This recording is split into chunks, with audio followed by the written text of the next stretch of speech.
দেখুন বন্ধুরা, মুরগিগুলো এরকম ছিলে নিয়ে আসছে। অনেকেই কিন্তু উপরে যে ছালটা থাকে এটা কেউ ফেলে না, তা আমরা এটা ফেলে দিয়েছি। এইভাবে পিস পিস করে নেব। দেখুন এই লেগ পিসগুলো ওইভাবে কেটে নেব। এই দেখুন বন্ধুরা, মাংস থেকে কতটা তেল ছেড়েছে। খুব ভালো মুরগি ছিল এটা। এই দেখুন, এই মুরগির মাংসটা রান্না হয়ে গেছে। দেখুন, দেখতে কিন্তু খুব সুন্দর হয়েছে, আর খেতেও কিন্তু অসাধারণ লাগবে। এই শীতের দিনে এই ধরনের যদি কষা কষা মুরগির মাংস হয়, আর কোনো কিছুই লাগবে না। আপনারাও বাড়িতে ভাবে রান্না করবেন, রান্না করে খাবেন। নমস্কার বন্ধুরা, নেহাজ কিচেনে সবাইকে স্বাগত জানাই। আজকে আবারও ফিরে এসেছি নতুন রেসিপি নিয়ে। আজকে আমি দেশি মুরগি রান্না করে আপনাদের সঙ্গে শেয়ার করব। দেখুন, এই যে হাতে আমি দুটো দেশি মুরগি নিয়েছি। একটা করে এখানে 2 কেজি করে আছে। এই দুটো মুরগি 4 কেজি হবে। এই মুরগিগুলো রান্না করে আপনাদের সঙ্গে শেয়ার করব। আপনারা প্রথম থেকে শেষ পর্যন্ত পুরো ভিডিওটা দেখবেন, আশা করি ভালো লাগবে। বন্ধুরা, এই দেশি মুরগি দুটো এখন মারবে। এই মুরগি দুটো মারবে আপনাদের দাদা, আমি তো মারতে পারি না, তা উনি মারবে।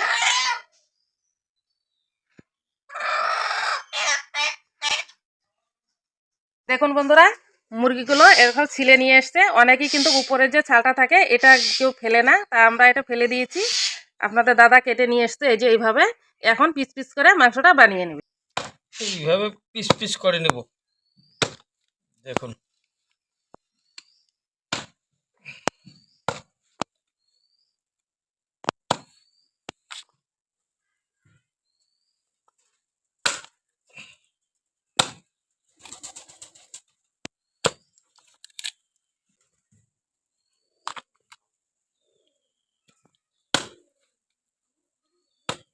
এই লেগ পিসগুলো ওইভাবে কেটে নেব।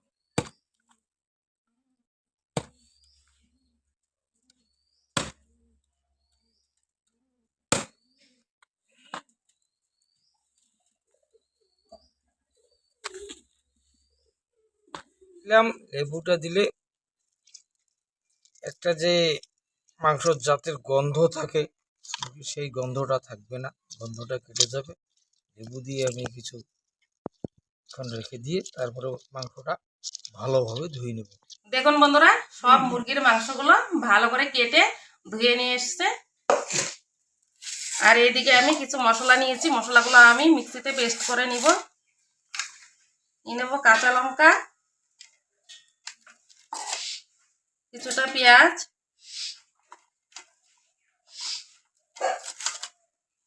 রসুনের কোয়া,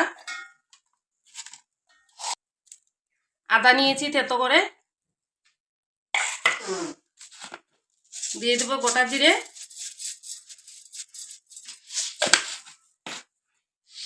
কিছুটা জল দিয়ে এই মশলাগুলো আমি মিক্সিতে পেস্ট করে নিয়ে আসবো। মশলাটা পেস্ট করে নিয়ে এসছি। আর এদিকে উনুনে কড়াই বসিয়ে দিয়েছি। কড়াতে আমি দিয়ে দেবো তেল। তেলটা গরম করে নিব। তেলটা গরম হয়ে গেছে, তেলে দিয়ে দিব দুটো শুকনো লঙ্কা, গোটা গরম মশলা, তেজপাতা, দিয়ে দেবো গোটা জিরে। পেঁয়াজটা লাল করে ভেজে নেব। পেঁয়াজটা লাল করে ভাজা হয়ে গেছে। এখন আমি বেটে রাখা মশলাগুলো দিয়ে দেবো। মিক্সিতে পেস্ট করে নিয়ে এসেছি। এতে আমি দিয়ে দেবো এখন হলুদ গুঁড়ো,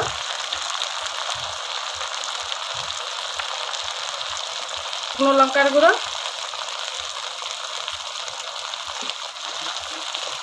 একটু নাড়াচাড়া করে নেব। নাড়াচাড়া করে এতে আমি দিয়ে দেবো গোটা রসুন।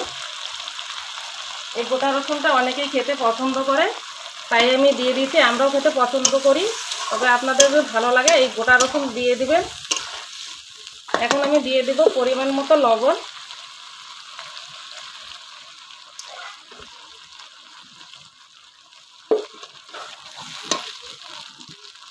এরপর দিয়ে দিচ্ছি আমি টমেটো।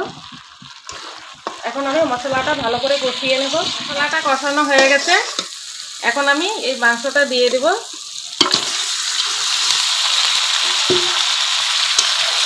দিয়ে আমি এখন ভালো করে এভাবে নাড়াচাড়া করে নেব।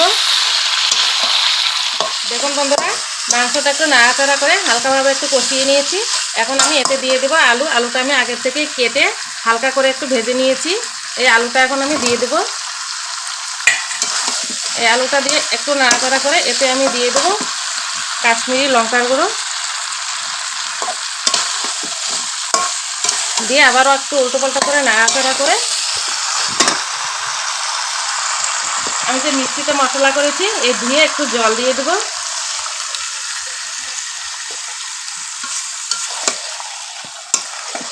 আবার একটু নাড়াচাড়া করে নিচ্ছি। এখন আমি এই 3 মিনিটের জন্য ঢাকা দিয়ে দেবো।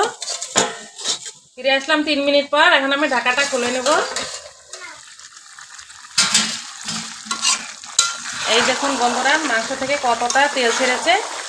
খুব ভালো মুরগি ছিল এটা। এই দেখুন, আবারও আমি এভাবে নাড়াচাড়া করে ভালো করে কষিয়ে নেব। দেখুন বন্ধুরা, মাংসটা কষানো হয়ে গেছে। এখন আমি জল দিয়ে দেব। আমি এই জলটা গরম করে নিয়েছি। এই গরম জলটা দিয়ে দিলে মাংসটা আমার তাড়াতাড়ি রান্না হয়ে যাবে। এখন আমি ভালো করে একটু নাড়াচাড়া করে দিচ্ছি। আর একটা কথা বন্ধুরা, আপনারা যতই গ্যাসে রান্না করুন না কেন, এই খড়ি দিয়ে মানে জ্বালানি দিয়ে রান্না করলে এই রান্নার স্বাদটা কিন্তু অনেকটাই বেড়ে যায়। আর তাছাড়া এই শীতের দিনে উনুনে রান্না করলে তো খুবই ভালো লাগে, শরীরটা অনেকটা গরম থাকে। মাংসটা হয়ে আসছে। এখন আমি দিয়ে দেবো অল্প চিনি। চিনিটা দিলে কালারটা ভালো আসে। এখন আমি আর অল্প একটু নাড়াচাড়া করে নিচ্ছি। দিয়ে দেবো হালকা একটু গরম মশলা গুঁড়ো, অল্প করে দিয়ে দিলাম, তার কারণে ফোড়নে আমি গোটা গরম মশলা দিয়েছিলাম। এখন আমি একটু নাড়াচাড়া করে এই মাংসটা নামিয়ে নেব।